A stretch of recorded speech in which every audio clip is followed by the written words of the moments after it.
যাব। তিনি আমাদের বলেছিলেন যে করোনার আগের রুটিন এবং করোনার পরের রুটিন মিলাই তোমরা পড়াশোনা করো, এবং তারপরে আমরা এর প্রেক্ষিতে আমরা রাস্তায় নামেছিলাম। তখন আমাদের ইউনো স্যার আমাদের সাথে এসে আমাদের দাবিগুলো শোনে এবং আমাদের সমন্বয় করে তিনি একটা সিদ্ধান্তে পৌঁছান যে আমাদের ভৈরবী ম্যাডাম আজকে পদত্যাগ করবে সকাল 10টার সময়। কিন্তু ভৈরবী ম্যাডামের হাজবেন্ড আজকে ফোন দিয়ে বলে যে তার পদত্যাগ করার কথা ছিল 25 তারিখ অর্থাৎ গতকাল। কিন্তু আমরা গার্লস স্কুলের প্রতিটা মেয়ে সাথে সাক্ষী ছিল আমাদের টিচাররা, ছিল ইউনো স্যার স্বয়ং। কিন্তু এখন তিনি আমাদের কোনো আর আমাদের পরীক্ষার ডেট ফিক্স হয়েছে 26 তারিখ, যেখানে আমাদের পার্শ্ববর্তী স্কুলের পরীক্ষা শুরু হয়ে গেছে।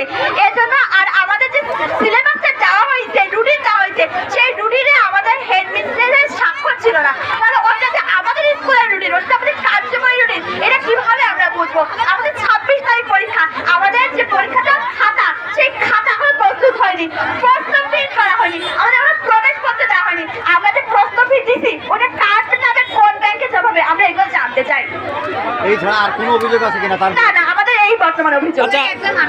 আমাদের ভৈরবী ম্যাডামের অনেক মানসিক সমস্যা আছে, তিনি আমাদের সাথে রুট বিহেভ করেন যেটা বলতে গেলে। তিনি স্কুলে এসে মাঠের ভিতরে ক্লাস রুটিন খোঁজে, পতাকা স্ট্যান্ডে বিস্কুট খাওয়ায়। আচ্ছা, আমরা যতদূর জানি আগে একদিন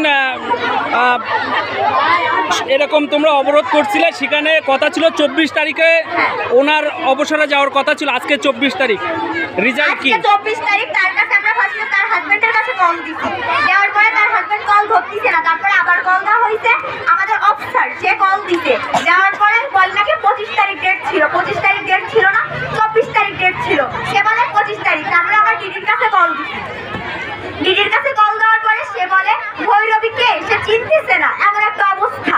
তারপরে আমরা স্যারদের সাথে কথা বললাম, স্যাররা কিছু বলতেছে না, তারপরে আমরা নিজেরা উদ্যোগ নিয়ে রাস্তায় নামিছি।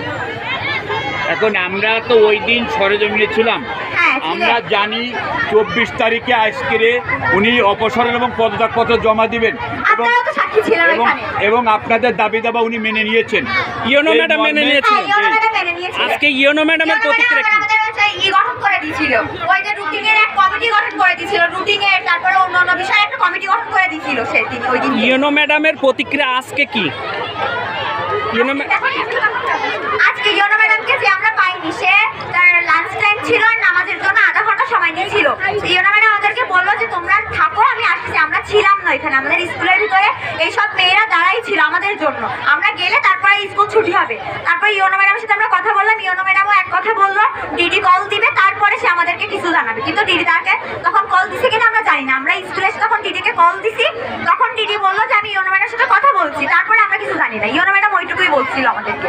তবে আমার একটা চিন্তা চেতনা ছিল, যেহেতু আজকে 24 তারিখ লাস্ট ডেট ছিল, আমার চিন্তা চেতনা ছিল আজকের 24 তারিখে আরও সময় তো এখনো আছে, হয়তো যখন দেখলে যে আজকের যদি তার কথা সে যখন রাখবে না, তখন ইউনো ম্যাডামের এখানে আপনি সহ আপনাদের স্কুলের যত শিক্ষার্থীরা রয়েছেন ওইখানে যাবেন যে ইউনো ম্যাডাম আপনার তো আজকের সময় ছিল, যেহেতু আর স্কুল অন্যান্য ছাত্রছাত্রীরা তারা তো মেনে নিচ্ছে না, আমাদেরকে 26 তারিখ একটা ডেট দেওয়া হয়েছিল, কিন্তু সেই তারিখে তো আমাদের হেডমিস্ট্রেস পদত্যাগ করলো না। 24 তারিখ আজকে সে তারিখ, হ্যাঁ 24 তারিখ কেন করলো না? আমাদের তো কথা দেওয়া হয়েছিল, তাই না? এখনো তো সময় আছে, এখনো সময় আছে। এখন তো অফিস টাইম চলে না, অফিস টাইম শেষ, তাহলে অফিশিয়াল টাইম না, সময় তো শেষ। তাহলে কেন আজকে কোনো কিছু অথচ পার্শ্ববর্তী স্কুলে পরীক্ষা শুরু হয়ে গিয়েছে, তাহলে আমি 26 তারিখ কিভাবে পরীক্ষা দিব? দর্শক আসলে তাদের এখন। আচ্ছা, প্রধান শিক্ষকের পুরো নামটা একটু বলবে কেউ? এখন কল দিয়ে বলতেছে যে সব টিচাররা যেন ফুলদার অফিসে যায়। কেন যাবে? কিসের জন্য?